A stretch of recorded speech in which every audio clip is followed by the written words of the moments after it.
اللہ الرحمن الرحیم نحمدہ ونصلی علی رسولہ الکریم۔ میں یہاں سفر میں ہوں اور نیٹ ورک پرابلم کی وجہ سے بار بار سگنل چونکہ ڈراپ ہو رہے تھے تو میں یہ وضاحت ریکارڈ نہیں کروا سکا جلدی۔ میرے خلاف سوشل میڈیا پہ ایک پروپیگنڈا چل رہا ہے کہ میں نے یہ کہا ہے کہ قرآن میں معاذ اللہ نقل کفر گرامر کی غلطیاں ہیں۔ جو میری بات ہے وہ یہ تھی کہ آپ میرا کلپ سن سکتے ہیں کہ اگر ظاہری لحاظ سے اس میں کوئی غلطی لکھنے میں ظاہری لحاظ سے، ورنہ تو اس میں بڑی حکمت ہے۔ گرامر کی ایک مسٹیک اگر ظاہری لحاظ سے میں مسٹیک کہہ رہا ہوں، گرامر کی ایک مسٹیک اگر ظاہری لحاظ سے میں مسٹیک کہہ رہا ہوں، ہم نے اس قرآن کی حفاظت ایسے کی ہے کہ اگر ظاہری لحاظ سے اس میں کوئی غلطی لکھنے میں ظاہری لحاظ سے، ورنہ تو اس میں بڑی حکمت ہے، ہوئی بھی ہے، ہم نے اس کی بھی کریکشن کی کسی کو اجازت نہیں دی۔ جو ہے جیسے لکھا گیا ایز اٹ از چلا رہا ہے۔ بڑے بڑے ابھی گرامر کے والے آئے، انہوں نے بتایا سینٹینس سے تنوین نہیں آتی، دو زبر دو سے دو پیش نہیں آتے، آپ نہیں آتے، یہاں آئے ہوئے پتہ نہیں کیوں آئے گئے، اس کو لکھا ہی ایسے تھا۔ جس کتاب کی میرے بھائی ایسے حفاظت ہوئی ہو کہ اس کی گرامر کی ایک مسٹیک اگر ظاہری لحاظ سے میں مسٹیک کہہ رہا ہوں ہوئی ہے، اس کو ٹھیک کرنا کسی کے لیے ممکن نہیں ہے، تو جو ٹھیک آئے تھے ان کو کون چیک کر سکتا ہے؟ قرآن مجید میں لنسفعن بالناصیہ یہ لفظ عام قاعدوں سے ہٹ کر ہے۔ عام قاعدوں میں یہ ہوتا ہے کہ جب آپ فعل کو لکھتے ہیں تو عین نون زبر عن کے ساتھ لکھتے ہیں، الف نہیں لکھتے، عام قاعدہ۔ تو صحابی رسول نے اس کو عام قاعدے کے خلاف لکھا ہے، تو اس عام قاعدے کے خلاف کو میں نے یوں کہا ہے ظاہری لحاظ سے گرامر کی غلطی ہے۔ ظاہری لحاظ سے، ظاہر کا لفظ بتا رہا ہے کہ حقیقت میں نہیں ہے، تو ظاہری لحاظ سے یہ عام قاعدے سے بالکل ہٹا ہوا ہے، 100% ہٹا ہوا ہے، یوں کہا ہے۔ تو اس میں ہو سکتا ہے مجھ سے تعبیر میں غلطی ہوئی ہو، اگر کوئی یہ سمجھتا ہے کہ میری تعبیر ٹھیک نہیں تھی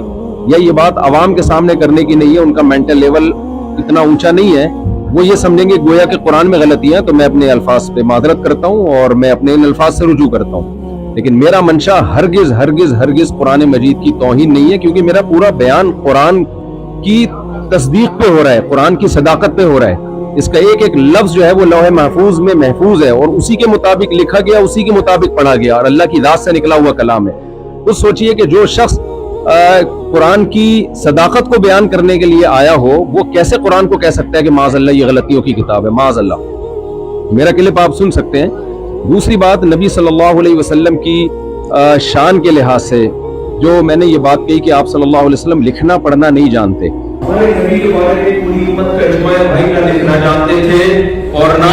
پڑھنا جانتے۔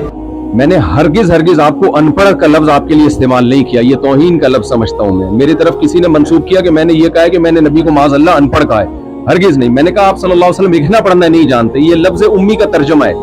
اور یہ بھی نبی صلی اللہ علیہ وسلم کی شان میں بیان کیا ہے۔ مقصد یہ ہے کہ آپ صلی اللہ علیہ وسلم جو لکھنا پڑھنا نہیں جانتے پھر بھی تمام علوم کے حامل ہیں، کیونکہ آپ نے براہ راست اللہ سے علم لیا ہے، اور اللہ کے بعد میرا عقیدہ ہے کہ آپ صلی اللہ علیہ وسلم سے بڑا علم والا اس کائنات میں اللہ نے پیدا نہیں کیا۔ تو آپ لکھنا پڑھنا نہ جاننے کے باوجود ساری دنیا کو آپ نے پڑھایا ہے، ساری دنیا آپ سے سیکھنے کی محتاج ہے، تو یہ نبی صلی اللہ علیہ وسلم کا معجزہ ہے، اور جب کسی کا معجزہ بیان کیا جاتا ہے تو معجزہ اس کی تعریف میں ہوتا ہے۔ پھر بھی میں سمجھتا ہوں کہ اگر کسی کو یہ میرے لفظ سے یہ لگا ہے کہ میں نے سید الانبیاء صلی اللہ علیہ وسلم کی توہین کی ہے، تو میں اس سے بھی معذرت چاہتا ہوں، اور میرا عقیدہ یہ ہے کہ میں یہ سعادت سمجھتا ہوں کہ ناموس رسالت پر اگر میری موت واقع ہو جائے تو میں سمجھتا ہوں اس سے بڑی کوئی دنیا میں کامیابی نہیں ہے۔ تو سید الانبیاء صلی اللہ علیہ وسلم کا پیغام ہی ہے، اور آپ کی سیرت ہی ہے، اور آپ کی تعظیم ہی ہے جس کو لے کر ہم دنیا میں گھوم رہے ہیں۔ تو اللہ تعالیٰ مجھے بھی عمل کی توفیق دے، اور ہمارے جتنے بھی اہل اسلام ہیں سب کے دل میں اللہ پیغمبر کی محبت اور قرآن کی صداقت دل میں بٹھائے۔ اور جن صاحب نے میرے خلاف کلپ بنایا یا جو بھی میرے خلاف کلپ بنا رہے ہیں، آپ سب کو پاکستان کے حالات معلوم ہیں، جس طرح سے مجھے ٹارچر کیا جا رہا ہے اور دھمکیاں دی جا رہی ہیں، تو جو لوگ اس وضاحتی بیان کے بعد بھی مسلسل میرے خلاف کلپ بازی کریں گے، تو میں سمجھتا ہوں کہ اگر میری ذات کو کوئی نقصان ہوا تو اس کے ذمہ دار پھر وہ لوگ ہوں گے جو میرے خلاف منفی پروپیگنڈا کر رہے ہیں۔ وما علینا الا البلاغ۔ السلام علیکم ورحمۃ اللہ۔